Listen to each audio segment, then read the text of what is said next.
செல்வம் பெருக சில குறிப்புகள். வெள்ளிக்கிழமை பெருமாள் கோயிலில் தாயாருக்கு அபிஷேகத்திற்கு பசும்பால் வழங்கிட பணம் வரும். பச்சை வளையலை தாயாருக்கு அணிவித்திட பணம் கிடைக்கும். பெண்கள் இடது கையில் வெள்ளி மோதிரம் அணிய தனப்பிராப்தி அதிகரிக்கும். பசும்பாலை சுக்கிர ஓரையில் வில்வ மரத்திற்கு ஊற்றவும். 24 வெள்ளிக்கிழமை செய்திட நிச்சயமாக பணம் கிடைக்கும்.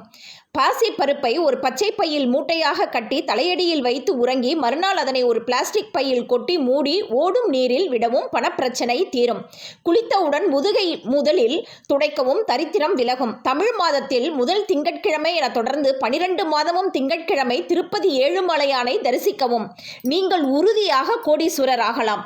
பூர்வ புண்ணியம் இல்லாதவர்கள் கூட லட்சாதிபதி ஆகலாம். குடியிருக்கும் வீட்டில் வடகிழக்கு பகுதியில் கிணறு, நெல்லி மரம், வில்வ மரம் இருக்க அந்த வீட்டில் லட்சுமி கடாட்சம் ஏற்படும்.